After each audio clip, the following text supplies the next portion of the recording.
네, 여러분들 이렇게 또 만나 뵙게 돼서 진심으로 환영하며 또 온라인으로 함께 예배하는 여러분 또한 진심으로 환영합니다. 이번 주에는 설날 명절이 있죠. 저는 어렸을 때 초등학교 시절에 생일보다 더 좋아하는 날이 설날이었습니다. 여러분은 어떠셨는지 몰라요. 설날에는 그 세배를 하러 가잖아요. 남들은 세배라고 하지만 저의 마음속에는 수금하러 가는 것 같았어요. 딱 동네 어른들한테 가서 새해 복 많이 받으세요. 이거는 곧 나에게 돈을 달라라는 멘트와 같았어요. 그래서 그 해 새해 설날에 부모님이 어느 곳에 가느냐에 따라 저의 수익이 달라졌어요. 친가 쪽에 가면 수익이 조금 낮았고요. 외가 쪽을 한 바퀴 쭉 돌면 수익이 되게 많이 높았어요. 그래서 항상 기대했어요. 이번에는 어디로 갈까? 그래서 새해 복 많이 받으세요라고 인사를 하면 기대하는 게 사실은 그분이 어떤 복을 받든 사실 상관없고 나에게 어떤 종류의 색깔을 주실 것인가, 색깔이 중요했어요. 파란색, 아주 파란색을 주면 저의 마음은 되게 어려워졌어요. 초등학생이었는데도 어려워졌어요. 되게 이황 선생님을 싫어했거든요. 이 선생님을 그것도 한 장 주는 경우가 종종 있어요. 제가 5학년 때까지도 한 장 받은 기억이 있는데 되게 마음이 어렵더라고요. 그럴 때 간혹 또 세종대왕님이 나타나시면 이게 복이구나, 참 복되다라고 생각을 했어요. 그때 당시에 복은 얼마만큼의 색깔이 초록색에 가까운 복을 받느냐가 저에게 있어서 큰 복이었죠. 그러고 보니까 20년 전에 TV 광고에 이런 게 있었어요. 아마 잘 모르실 건데 한 카드 광고사에서 여러분 모두 부자 되세요라고 사과 가지고 있는 한 여배우가 광고를 했어요. 아마 기억이 나시면 기억이 나신다고요, 시연 형제? 네, 굳이 기억이 날 필요가 없는데 기억이 나면 그만큼 나이를 많이 드셨다는 거죠. 네, 네, 축하합니다. 네, 그런 광고가 있었어요. 그 시대 사람들에게 가장 원하는 이야기는 부자 되는 게 덕담이고 부자 되는 게 복의 이야기였어요. 근데 만약에 구체화시켜서 오늘날 이런 덕담을 한다고 하면 복에 대해서 이야기한다면 뭐가 있을까 생각을 해봤더니 아마 공감하시는 분도 있고 못하실 분도 있겠지만 아마 여러분 아파트 신축 아파트 분양받으세요, 재개발 아파트 매매에 성공하세요, 대출에 성공하세요, 뭐 이런 이야기 또한 있지 않을까 싶어요. 역시 우리 청년들은 공감이 저도 조금 덜 되는 게 있네요. 어쨌든 네, 부동산이 그렇습니다. 또는 뭐 주식에 돈 많이 넣은 사람은 네, 높이 올라가세요. 영차 저기까지 올라가세요. 비트코인에 돈 많이 넣은 사람은 끝없이 하늘로 올라가세요라고 생각하고 우리 헌소 형제 혼자 공감하네요. 주식에 투자 많이 했나 봐요. 네. 네, 요즘에 인센티브 많이 받는다고 하니까 맛있는 거 많이 사달라고 가족원들 헌소 형제 찾아가세요. 네. 맞습니다. 복의 기준이라는 거는 사실 시대, 그리고 내가 처한 상황, 그리고 그 사회에서 말하는 보편 가치에 따라서 조금씩은 달라져요. 여러분들 학창 시절에 한번 생각해 보세요. 그리고 지금도 우리나라의 학창 시절의 사람들에게 원하는 게 뭔지, 그 학생들에게 가장 큰 복은 뭐라고 생각하는지. 한 2년 전이었네요. 2년 전에 여기에 대한 드라마가 나왔죠. 제가 노래는 하지 않겠어요. 네, 드라마 스카이캐슬이라고 혹시 보신 분들이 있으실 텐데 그 내용의 골자의 핵심은 이거예요. 공부 어떻게 해가지고 하여튼 의대 보내자라는 맥락이었어요. 거기에서 복된 사람은 누구냐? 자녀를 의대 보낸 엄마는 복된 사람이었어요. 또 복된 학생은 누구냐? 의대에 간 사람이 복된 사람이었어요. 왜? 기준이 그랬죠.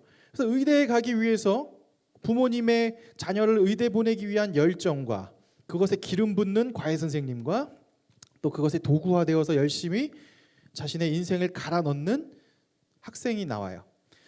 그래서 남들이 볼 때 의대에 합격하면 복이라고 하고 합격하지 못하면 너는 왜 그랬니? 실패작이다라고 봤지만 드라마에서 우리는 결론을 보고 알죠. 그것이 전부가 아니라는 것을 우리는 보게 됩니다. 지금 우리가 살아가고 있는 사회, 지금 우리가 마주하고 있는 사회에서 복의 상황은 그 기준에 따라서 또 지금 내가 처한 상황에서 상식적으로 이게 복되다라고 생각하는 것들이 각각 있을 거예요. 아마 보편적이라고 생각하는, 대한민국 사회에서 보편적이라고 생각하는 것들이 뭐 스카이캐슬처럼 다 있겠죠. 뭐 예를 들어 지금 아까 말한 대로 대학을 위해서 진학을 준비하는 사람에게는 학교를 정할 때 여러 가지를 고려하겠지만 네임밸류가 있거나 그 업계 분야에서 그 전공 분야에서 손꼽히는 데에 가면 스스로 성공했다고 생각할 것이고, 그렇지 못하면 나 스스로도 조금은 야 성공과 복이 좀 못 받았다라는 생각을 할지 몰라요. 또 취업을 앞두신 분들에게 있어서는 일단 뭐 당장 취업하는 게 더 중요하겠지만 그 회사에 막상 들어가 보면 한 달 만에 이직을 생각할 수 있어요. 왜냐하면 나와 비슷한 업종에서 일하는 분들이 연봉이 얼마인지, 복지, 1년에 휴가를 얼마나 주는지, 인센티브를 몇 퍼센트를 주는지 등등등등 눈에 들어와요. 그래서 남들보다 조금 많이 받으면 복 받았다고 생각해요. 그리고 남들보다 조금 못하면 복을 못 받았다라고 생각하죠. 어쨌든 하나 확실한 건 있어요. 상황은 조금씩 다르고 지금의 위치는 조금씩 달라도 복의 기준이라고 생각하는 것들은 보편적으로 지금 사회에서, 지금 여러분들이 처하고 있는 수준에서 통념적으로 야 이게 복이야 라고 하는 걸 우리도 복이다 라고 생각해요. 그렇죠? 2500년 전에 위대한 철학자 한 명이 있습니다. 아리스토텔레스죠. 아리스토텔레스는 그의 철학 사상에서 제일 중요한 걸 행복으로 가져왔는데, 그 행복에 이런 표현이 있어요. 자막으로도 있을 텐데요. 행복은 미덕을 실천하는 삶, 풍요로운 삶, 지극히 즐겁고 안전한 삶, 재물이 풍족하고 육신이 편안한 가운데 그것을 지키고 사용할 힘이 있는 것이다 라고 아리스토텔레스는 말했어요. 어때요? 되게 상식적이죠.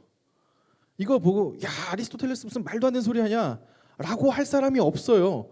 우리도 공감돼요. 특히 마지막에 야 돈 많은데 그걸 쓸 수 있는 건강을 갖는 것까지 아리스토텔레스는 디테일하게 이야기해요. 그래서 그는 7가지 정도로 디테일하게 복의 요소를 이렇게 말해요. 아리스토텔레스가요. 첫 번째는요 이런 말을 해요. 훌륭한 가문에서 태어나기. 한마디로 금수저 물고 태어나는 게 복이다 라는 거예요. 우리 한번 우리의 입장으로 생각해봐요. 여러분의 부모님은 나에게 황금 다이아 수저를 주셨는지 아니면은 손바닥을 주셨는지. 네, 저희 부모님은 얘기하지 않아야겠어요. 부모님 볼지도 몰라요. 네, 저에게는 강한 손을 주셨어요. 감사합니다. 네. 두 번째 아리스토텔레스는 이런 얘기를 해요. 훌륭한 친구, 많은 친구. 요즘 말로 하면 뭐가 있을까요? 핵인싸, 그죠?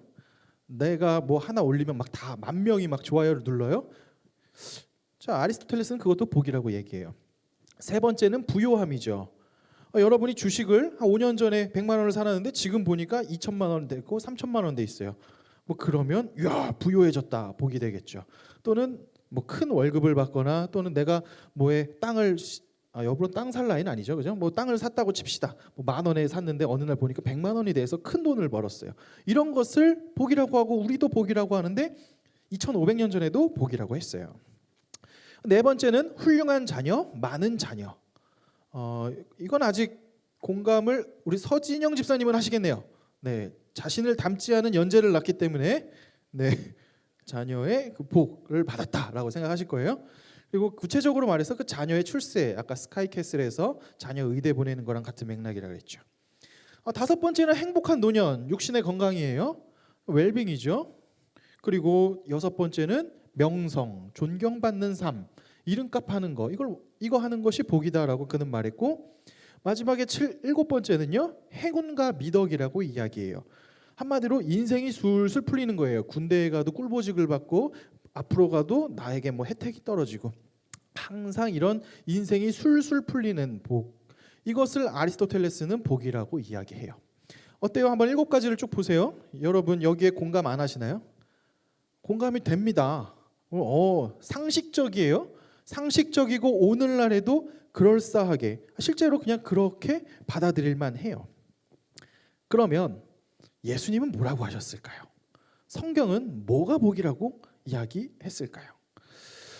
일단 예수님 시대를 잠깐만 볼게요. 예수님 시대에도 뭐 옛날 2500년 전이나 지금이나 크게 다르지 않게 각자 시대마다의 복의 기준이 있었어요.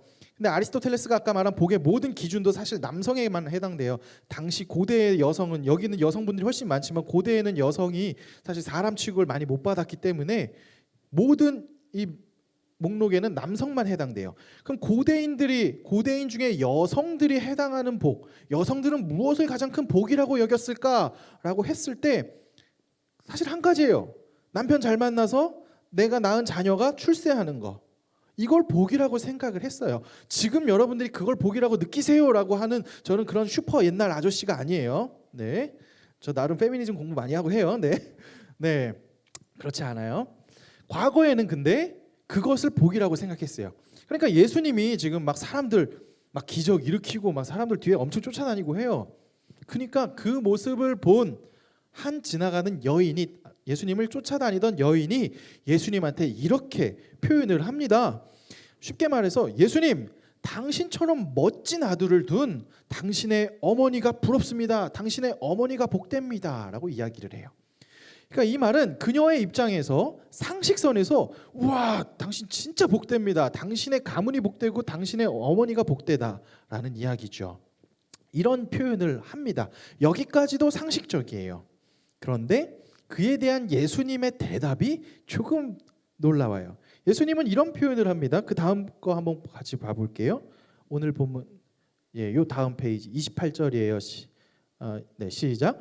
예수께서 이르시되 오히려 하나님의 말씀을 듣고 지키는 자가 복이 있느니라 하시니라. 그 여인은 자기가 할 수 있는 와, 예수님 당신 복됩니다. 그것을 당신의 어머니가 참 복돼요라고 말했는데 예수님은 약간 맥브레이크처럼 그 말하는 사람의 의도를 민망하게 만들려고 했는지 왜 그랬는지 몰라도 복은 이거야라고 말을 해요. 그 복이 뭐냐? 하나님의 말씀을 듣고 지키는 자가 복이 있다라고 말을 해요. 자, 상상해 보세요. 그때 당시 예수님 주변에 있던 수많은 사람들이 이 이야기를 들었어요. 그럼 오, 그렇구나 하고 했을까요? 사실 그렇지 않았을 거예요. 여러분에게 물어볼게요. 여러분에게 이번 새해에 여러분이 세뱃돈을 받을 나이인지는 모르겠어요. 세뱃돈을 근데 한 100만 원을 받았다고 칩시다. 그런 복을 받으세요라는 이야기와 하나님의 이번 새해도 말씀을 듣고 잘 지키는 복을 받으세요라고 했을 때 뭐가 더 와닿아요?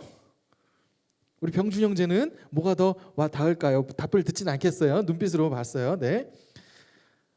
여러분 실제로 말씀을 보고 듣고 지키는 게 복이라고 생각하십니까? 상식적으로 복으로 잘 안 와닿아요. 물론 교회에서 무슨 대답을 해야 될지 여러분은 알아요. 근데 그 대답을 하기에는 마음의 동요가 잘 안 돼요. 그렇죠? 사실은 그것보다는 내가 좀 취업을 하거나 또는 내 연봉이 올라가거나 또는 인센티브를 많이 받거나 설 보너스를 우와만큼 받거나 이런 게 복이지, 말씀을 듣고 지킨다 복이라고 생각하지 않아요. 오늘은 그래서 왜 우리는 복으로 생각되지 않는가라는 이야기로 한번, 그리고 어떻게 하면 복이 될까?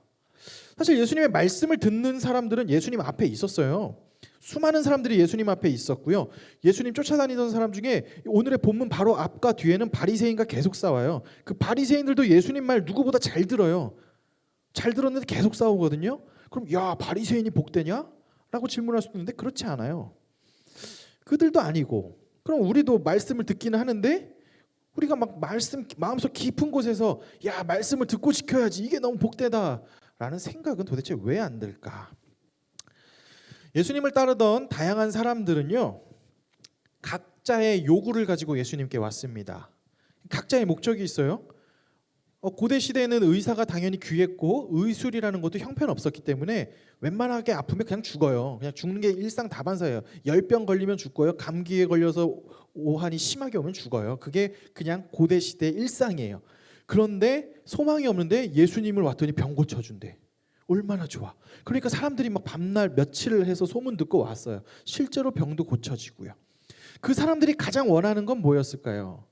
병 고침이에요.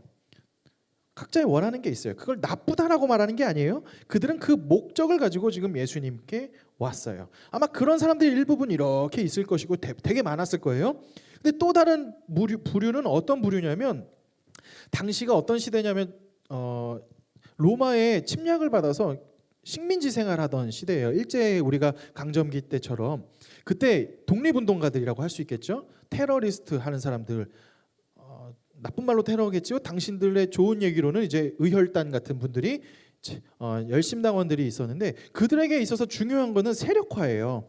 일단은 병력이 필요해요. 뭔가 쿠데타를 일으키고 나라를 전복시키거나 하려면 돈도 필요하고 사람이 필요하고 병력이 필요하고 사람들의 지지 기반이 필요한데 이 예수라는 사람 보니까 주변에 사람이 막 쫓아다녀.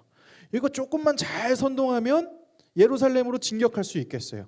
왜냐하면 그 전에도 갈릴리 지역에서 일어나서 예루살렘으로 진격한 경우가 많았어요. 독립운동은 보통 그렇게 시작됐거든요.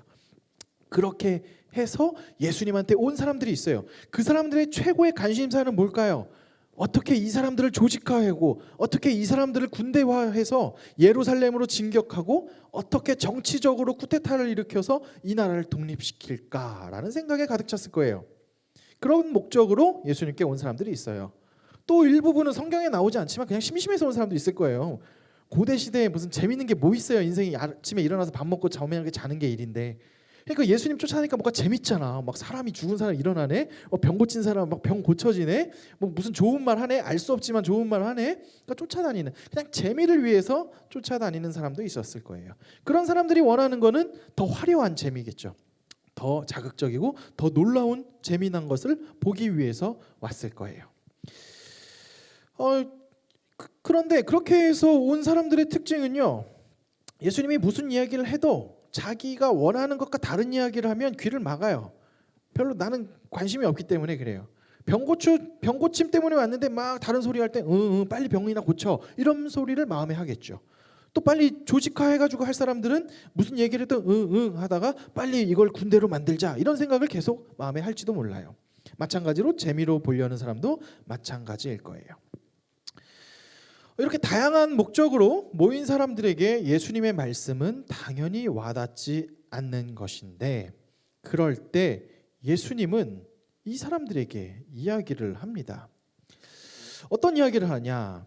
바로 우리에게도 하는 이야기 같아요. 왜냐하면 우리도 사실 교회에 오고 많이 오는데 다양한 목적과 다양한 이유로 옵니다. 여러분들이 그렇다는 게 아니라 저는 한때 그랬어요. 저는 한때 이 얘기를 하면 안 되겠는데, 원고에 없는 얘기인데 할게요. 그냥 저는 한때 전도사 생활을 할 때 청년부를 해보고 싶어서 다른 한 큰 교회에 청년이라고 잠입해서 다녔어요. 네. 그 솔직한 심정은 거기에서 자매 만나려고. 물론 제 와이프는 사역하는 교회에서 만났지만 어쨌든 뭐 그런 목적이 일단 불순해요, 그죠? 뭐 불순하다기보다 하여튼 다양한 결들을 가지고 막 갑니다. 뭐 우린 뭐 안 그럴까요, 그죠? 큰 교회 가면 보험 팔기 위해서 오는 사람도 있고요, 뭐 다양한 결들로 뭐 미래 짝을 위해서 오는 사람도 있고요. 뭐 우리 교회는 안 그러겠지만 때 되면은 짝을 찾아서 나는 저 교회로 가겠습니다로 하는 뭐 가는 단골적인 몇 개의 교회들이 있어요. 그런 뭐 등등등등. 각자 자기가 원하는 바를 우리는 생각을 합니다. 그리고 그 원하고 하는 바에 대한 이야기를 들었을 때 아하 동감하기도 하고 은혜 받았다고 말을 해요. 그런데 그렇지 않은 경우에는 미간에 주름이 딱 가고 뭐라는 거야? 라는 생각이 더 많이 들어요. 왜 저런 소리 하지? 라는 생각을 많이 들죠. 왜? 우리도 나름 우리가 원하는 어떤 게 있기 때문에 그러하다는 거예요. 그런 세대에게 예수님은 이런 표현을 합니다. 이 세대는 악한 세대라 표적을 구하되 요나의 표적밖에는 보일 표적이 없나니 라고 예수님은 말합니다. 바로 그 사람들에게 얘기해요. 예수님 주변에 있는 그 수많은 사람들에게 내가 너희에게 보일 표적은 요나의 표징밖에 없다라고 말하는 거죠. 왜 그러냐? 병 고침으로 온 사람들은 계속해서 예수님 병 고쳐줘요, 병 고쳐줘요, 더 놀라운 병 고쳐줘요. 조직화하려는 사람은 예수님 빨리 예루살렘으로 진격해요, 빨리 예루살렘으로 가요. 재밌는 거 보기 위해서 예수님 더 재밌는 거 보여주세요, 더 재밌는 얘기 해주세요. 계속 했어요. 그런데 그들에게 예수님이 한 말은 너희는 악한 세대다. 그리고 내가 너희에게 보낼 것은 요나의 표징밖에 없다라고 말합니다. 이 요나의 표징이 뭐냐? 요나는 3일 동안 고래 뱃속에 갇혀 있었어요. 즉 예수님께서 십자가에 달려 죽으시고 3일 뒤에 부활하시는 그 사건, 그로 말미암아 하나님과 인간 사이에 깨어진 관계를 회복시키고 우리의 죄를 사해 주시는 그 사건의 표징밖에는 예수님께서 보일 것이 없다 라고 말하는 거예요. 왜 그러냐면 누가복음서 바로 이전에도 예수님은 제자들한테 중간중간마다 이야기를 해요.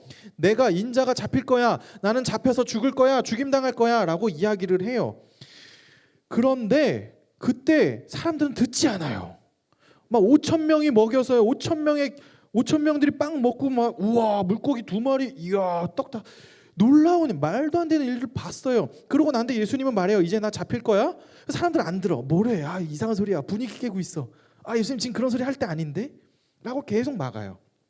재미있는 거는 무리에 모인 수많은 사람뿐만 아니라 예수님의 최애제자, 예수님의 가장 수석제자라고 하는 베드로마저도 그래요. 예수님이 베드로한테 제자들한테 내가 이제 십자가에 달려 잡혀 죽을 것을 말하셨을 때 베드로는 예수님을 붙잡고 항변합니다. 이건 성경에서 항변을 그냥 마치 어른이 어린 아이한테 꾸짖는 것처럼 베드로가 예수님을 꾸짖어요. 한마디로 그거 판 깨는 소리 하지 마십시오. 자꾸 흐름 깨는 소리 하지 마십시오. 그거 뭐 마음에 안 드는 소리 하지 마십시오. 라면서 강하게 항변을 하는 거죠. 사실 보면 예수님 주변에 있는 사람들은 예수님이 무슨 말을 하려고 해도 듣지 않아요. 애초에 들을 생각이 없어요. 왜? 자기의 욕망이 너무 커요. 내가 이루어야 할 것이 너무 커요. 그러니까 성경이 뭐라고 말하는지, 예수님이 왜 이 땅에 왔는지 말을 해도 들을 생각이 없는 것이죠. 그래서 그들을 향해 예수님은 이 악한 세대다라고 말합니다. 이걸 통해서 우리를 한번 볼게요. 아까 예수님께서 말씀하신 것, 말씀을 듣고 지키는 게 복되다라고 생각했을 때 졸려, 뭐래 라는 생각이 드실 거예요. 드신 분들이 계실 거예요. 그때 왜 그런 생각이 들까? 나는 그거 예수님을 알고 싶어하는 그 마음, 예수님이 누군지 더 알고 싶어하는 마음이 아니라 사실은 다른 어떤 거에 목적이 더 있지 않을까? 한번 생각해 보세요. 나는 그냥 교회 와서 그냥 위로만 받고 원하는지, 또 나는 그냥 여기서 인맥만 더 쌓길 원하는지 등등등 다른 것들이 나에게 더 우선순위가 되지 않았는지 점검해 볼 필요가 있어요. 그럴 때 나오는 반응은 하나님의 말씀은 와닿지 않아요. 하나님의 말씀은 그게 복된 이야기로 와닿지 않아요. 그런데 이렇게 그럼 절망만 주고 끝났냐? 그렇지 않아요. 예수님은 이어서 계속 말씀하세요. 이어서 이야기를 하는데 우리는 여기서 두 가지, 그럼 어떻게 하면 그 말씀이 참 복될 수 있을까를 반면교사로 볼 수 있어요. 첫 번째는요, 말씀에 대한 열정을 말씀합니다. 31절의 말씀인데요. 같이 한번 31절 말씀 읽어볼게요. 시작. 심판 때에 남방 여왕이 일어나 이 세대 사람들을 정죄하리니 이는 그가 솔로몬의 지혜로운 말을 들으려고 땅끝에서 왔음이거니와 솔로몬보다 더 큰 이가 여기 있으며 라고 말합니다. 남방 당시 에디오피아에 있던 여왕이 솔로몬에게 지혜의 말을 듣기 위해서 오랜 기간을 거쳐서 와요. 지금도 에디오피아에서 이스라엘의 거리는 만만치 않은 거리고 비행기로 갈 수 있는 거리인데 고대 시대에 그 거리를 이동했다는 거예요. 왜? 지혜의 말씀을 듣기 위해서. 솔로몬, 하나님이 주신 솔로몬에게 준 지혜의 말을 듣기 위해서 갔다는 이야기예요. 즉 여기서 우리가 볼 수 있는 거 하나는 그 말씀에 대한 열정인 것이죠. 그럼 여러분에게 한번 물어볼게요. 여러분은 말씀에 대한 열정이 얼마나 있으세요? 저는 또 얼마나 과연 우리가 있을까요? 우리가 큐티로 모임을 한다고 합니다. 그럴 때 매일매일 말씀을 얼마나 볼 수 있는지, 많이 보시는지, 아니 시간을 쪼개어 보는지. 사실 생각해보면 항상 우리는 시간이 없다고 말합니다. 출근하기 바빠서 또 뭐하기 바빠서 시간이 없다 그래요. 즉 내 인생에 있어서 그 말씀을 볼 10분, 20분, 30분을 쪼갤 만한 여력이 없다고 나는 말해요. 그 말은 하나님한테 30분도 내기 싫다는 거죠. 근데 성경, 예수님은 우리에게 말을 해요. 말씀이 우리 안에 와서 복되기 위해서 우리가 가져야 될 자세 하나는 이 말씀에 대한 열정을 가져라라고 반면으로 우리에게 이야기하고 있는 것이에요. 아마 여러분들 중에 지금 마음에 내가 말씀에 대한 더 열정을 사모해야겠다라는 마음이 드는 분이 계시다면 여러분 출근길에 또 공부하기 전에 그 시간을 쪼개요. 10분이면 10분, 30분이면 30분을 쪼개요. 하나님의 말씀을 보는 습관을 만드세요.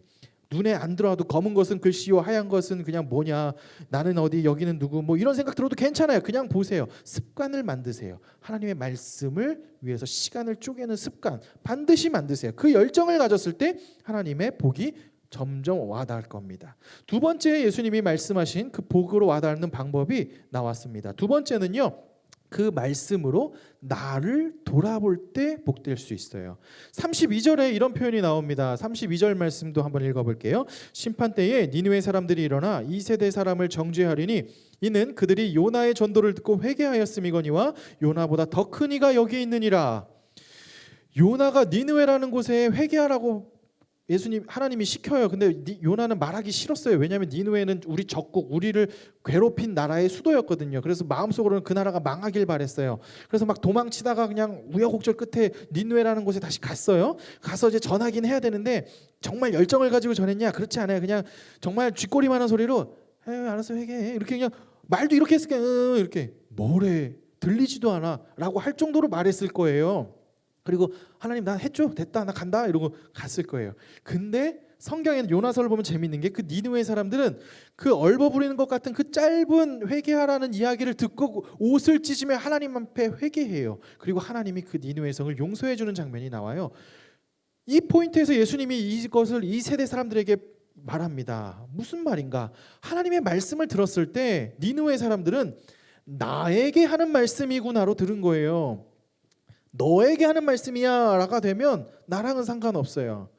사실 제일 나쁜 게 말씀을 보고 야 이거는 너에게 주는 말씀이다, 야 이거는 쟤에게 주는 말씀인데 정죄하고 싶은 거죠. 그건 나쁜 거예요. 하지 마세요. 그럴 바에는 그냥 하지 마세요. 말씀을 볼 때는 나에게만 적용하세요. 예를 들어 우리 교회에 뭐 미라자매, 해지자매가 이렇게 자매가 같이 사는데 막 큐티를 아침마다 하세요. 했는데 야 이 말씀은 동생 너 언니한테 개기면 혼나 막 이러면 안 돼 하고 너한테 주는 말이야라고 하면 더 싸우는 거죠. 그게 무슨 은혜가 있겠어요. 그 말씀을 보면 나한테 적용하셔야 돼요. 나한테 적용이 되면 하나님이 나에게 주셨네 하면 내가 마음속에 찢어집니다. 내가 하나님 없이 살았군요. 내 마음을 직면하게 돼요.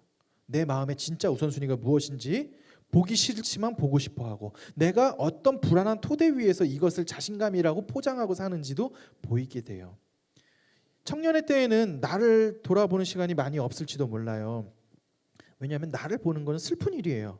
왜냐면 뭐 없거든요. 근데 나이 들어도 마찬가지예요. 더 들으셔도 마찬가지예요. 사회에서 뭐 이루신 것 같은 분들도 사실 돌아보면 흠이 많죠. 나를 본다는 건 그만큼 어렵고 아픈 일이 될 수 있어요. 그런데 우리는 성경을 통해서 나를 보는 거예요. 이 성경의 말씀이 나의 욕망에 대해서, 나의 약함에 대해서, 나의 두려움에 대해서, 내가 흔들리고 있는 그 마음에 대해서 하나님이 오늘 나에게 주시는구나 했을 때 나오는 반응은 회개입니다. 나오는 반응은 회개로 나올 수밖에 없어요. 하나님을 만난 자는 주여 나는 죄인이로소이다가 나올 수밖에 없어요. 하나님 나 괜찮죠? 이 정도면 나이스하지 않아요? 이 정도면 하나님, 그걸 하나님 모르는 거예요. 자기가 만든 신한테 그냥 절하는 거예요. 하나님을 만나면 하나님의 말씀이 나에게 주시면 꿇어 엎드려 회개하게 됩니다. 이 두 가지 말씀에 대한 열정 그리고 말씀이 나를 볼 수 있는 렌즈가 되기 위해서는 나에게 적용하는 말씀이 되기 위해서는 예수님이 이어서 설명하는데 가장 중요한 전제점이 있어요. 전제 조건이 있어요. 그것은 바로 34절에 이런 표현이 나옵니다. 34절 말씀 읽어볼게요. 내 몸의 등불은 눈이라. 내 눈이 성하면 온몸이 밝을 것이요 만일 나쁘면 내 몸도 어두우리라. 이 얘기가 뭐냐면 등불이 곧 눈이라고, 눈이 등불인데 눈이 밝으면 밝게 되고 눈이 이상하게 어두우면 온몸이 어두워질 거다라는 거예요.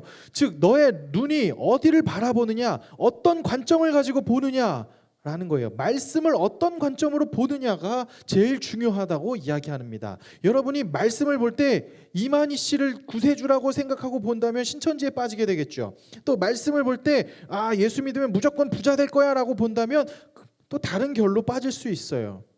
근데 말씀을 볼 때 어떤 관점으로 봐야 되느냐? 예수 그리스도 십자가에 달려 죽으신 예수가 하나님과 나 사이를 회복시키셨고 자격 없는 나를 하나님께서는 그냥 너는 내 아들이다, 너는 내 딸이다, 세상은 너를 별 볼 일 없다고 말해도 나는 너를 천하보다 귀한 내 딸이라고 말한다 라는 거예요. 하나님의 그 사랑을 느끼면서 그 관점으로 보는 거예요. 그 관점으로 볼 때 하나님의 말씀을 사모하게 되고 그 관점으로 볼 때 그 말씀이 오늘 나를 살리는 말씀이 돼요.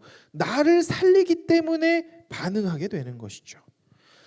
자, 말씀을 한번 정리해 볼게요. 말씀을 듣고 지키는 것이 예수님이 복이라고 했어요. 그런데 우리가 사실 그렇지 않을 때가 많지만 말씀을 듣고 지키는 게 복이 되기 위해서는 먼저 예수님을 인격적으로 만나게 되면 가능해요. 예수님을 인격적으로 만나면 그 하나님이 오늘은 나에게 어떤 말씀을 주실까? 사모하게 되면 말씀을 볼 수밖에 없어요. 말씀을 보고 살아내보고 싶어요. 왜? 이거 아니면 죽거든요. 이거 아니면 이 세상 살아가는데 금방 무너지거든요. 내 마음이 썩어 없어지는 게 보이거든요. 관계 속에서 막 분노가 치솟았다고 열등감과 우월감 속에서 허덕이다 사는 내가 보이거든요.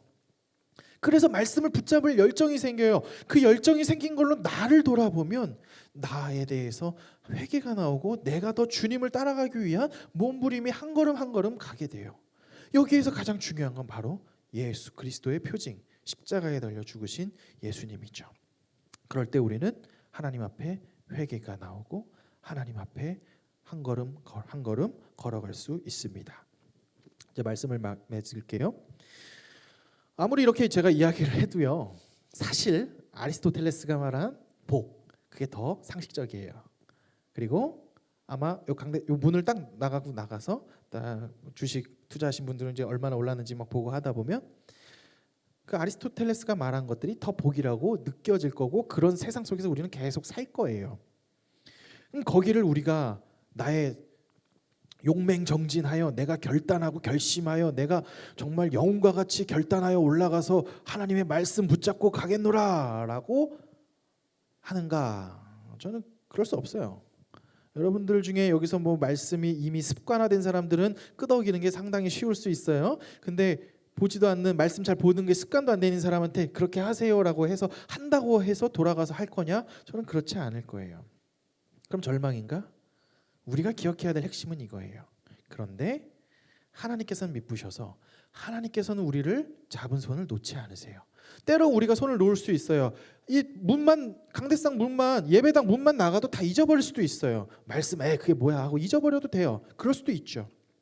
그런데 놀라운 것은 그럼에도 불구하고 하나님은 우리를 끝까지 놓지 않으신다는 거예요.